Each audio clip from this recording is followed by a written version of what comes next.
I just want to say that there's a stream going on right now as you watch this that is me reading every single Yu-Gi-Oh card in existence. Yes, the anime ones. Yes, the Rush ones. Yes, it's going to be absolutely a pain, and that's going to be what I'm going to be doing on stream until it's done. You can pay me to reset it, so this might go on for 4 days, for a week, for an entire year. I don't know. All I know is that it's going to be fun. So check out the Twitch, it's in the description, and absolutely enjoy the video. Number 10 is a card that I actually forgot had its name changed until I picked up my copy of Dude. I know it's called Dual Devastator, but it's Dude. It's like how World Superstars is What's Up on its set name, and that's just so funny to me. Anyway, this card was formerly known as Forbidden Graveyard. This had to be changed because, well, think of it this way. You remember Forbidden Lance, right? That was a card that a bunch of people played in the Zexal era into Arc 5, pretty good. Forbidden Chalice is your budget impermanence at the current moment, and it was played for quite a while before then. There were some others like Forbidden Scriptures and not really too much else going on in that way. Guess you could count Forbidden Dress if you're playing Duel Links. But in either case, those are all Forbidden Quick Play spells. So's Forbidden Graveyard. The only reason this matters is because there's a card in Soul Fusion named Condemned Witch, which is very important to the lore of like all the Forbidden cards and Solemn Strike and stuff like that. Not gonna get into card lore. That'll probably be another top 10 at some other time, or just an independent series. Let me know in the comments what you feel should be done on that. But it searches Forbidden Quick Play spells. So they changed Forbidden Graveyard's name to Silent Graveyard. This is kind of in the same way of just making sure that fusion searchers can't search diffusion wave motion. That's kind of the idea here. Number 9. Metaphysical Regeneration. This is actually one of the only cards on this list that has not legitimately been changed yet. This is just a change on the official card database, but if this card ever gets reprinted, we can expect it to be changed. It's not a physical change, but it was a stealth change upon Circuit Break's release, because look at the first word. It has Metaphys in it. No, it doesn't help Metaphys. You can't search it off Metaphys. Its new name is Supernatural Regeneration now. And honestly, I like the name better. Honestly, I like it. I like Supernatural Regeneration. Like, it's just a ghost just coming back. Like, getting out of the proton pack.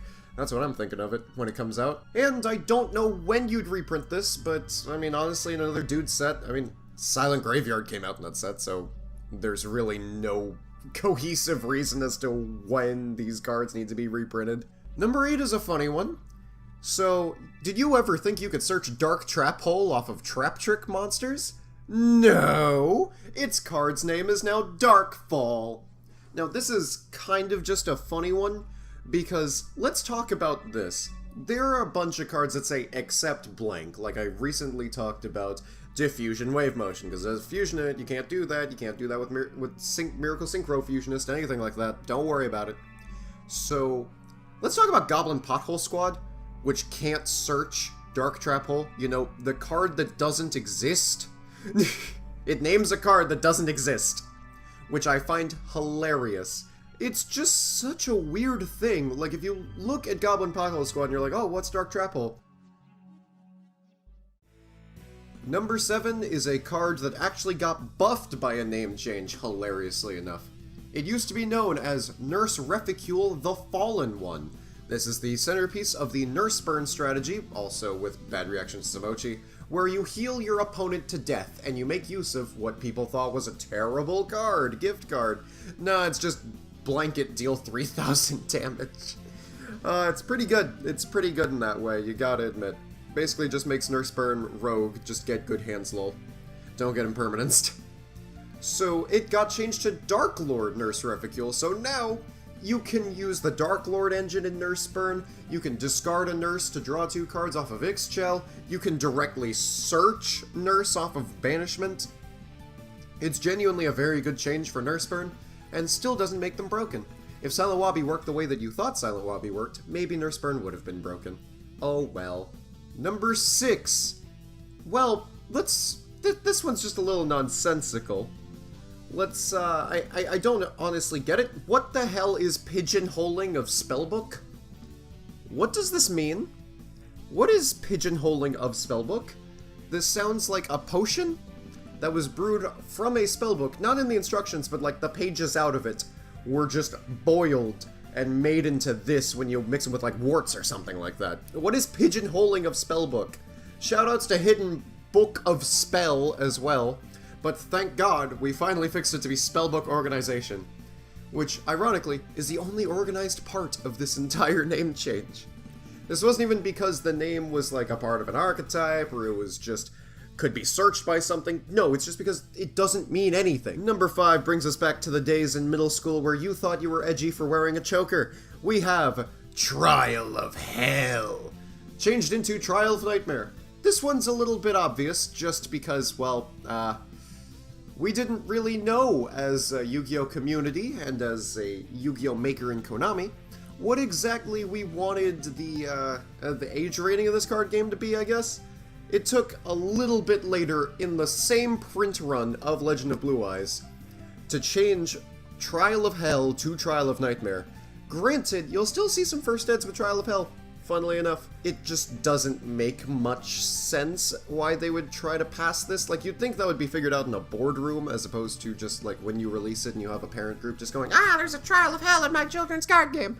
And then they just have to go, well, I guess we'll change it. Granted, it gets a lot worse with our next one. This card is now known as After the Struggle. And honestly, I don't think I can say the name that this card had. I'm just going to put it up on screen. Yep, that's the name of the card. After that word. What? You can't just name a card after that. Like, Trial of Hell is one thing. It's like, okay, it has some Judeo-Christian ideology in there. But this is like... that's a word of absolute... I honestly don't know how to describe this without getting, like, flagged or demonetized, but I feel like it should be obvious why you shouldn't name a Yu-Gi-Oh card after this word. I don't get why you would ever think that this is okay. And genuinely, this would be number 1 if there just weren't 3 that everyone knew. Number 3, previously known as Red Eyes Black Chick. It was never really part of the Red Eyes archetype. It didn't have the kanji in it in Japanese. It's kind of like the ultimate crystal god sort of deal with the rainbow dragon. So they changed it to Black Dragon's Chick. I've always found this kind of strange just because, like, it always seemed like Red Eyes support because, you know, you get the Red Eyes out of it. It's like a Kaiba man for the deck. But apparently the kanji was just weird, so it isn't. I don't get it, Japan, but, I mean, we have to live with Goyo Guardian being eroded because of your entire business over there, so, whatever. Guess we gotta live with it. Number 2, well, this is probably the least important one. It's literally just a vanilla monster. Harpy's brother changed into Sky Scout. I don't get why you wouldn't just leave it there. Oh, the kanji's incorrect, I get it. But honestly, just change it in Japan at that point. Because it's not gonna do anything, you might as well just live with it. With this being impromptu and bad Harpy support. Ooh, Harpies can run unexpected die, whatever shall we do?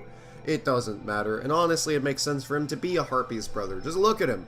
Sky Scout just sounds like, it sounds like you're delivering mail via a blimp. That's not what I get from this guy. This guy's like a vigilante looking dude. And that's, I would imagine, the Harpy family line to be filled with vigilantes and bounty hunters. At least I'd imagine. Let me know what you guys think in the comments if I seem a little off on that. And number 1, you knew what would be number 1. I knew what would be number 1.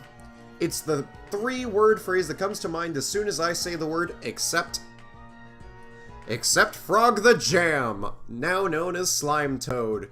This is just the one that everyone found hilarious because its name wasn't Frog in the OCG, so it's not a frog in the TCG. Everybody! Now let's just talk about the fact that so many frogs say except Frog the Jam that it genuinely became like a schoolyard rumor that Frog the Jam must be broken in some way. I feel like everyone had that.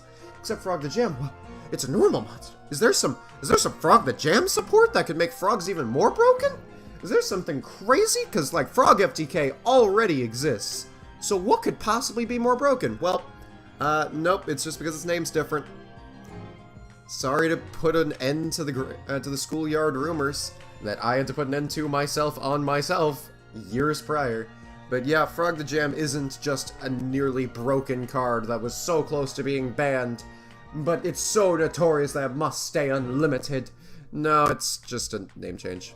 I always found that funny, and that's why it's number 1 on the top 10 cards that change their names.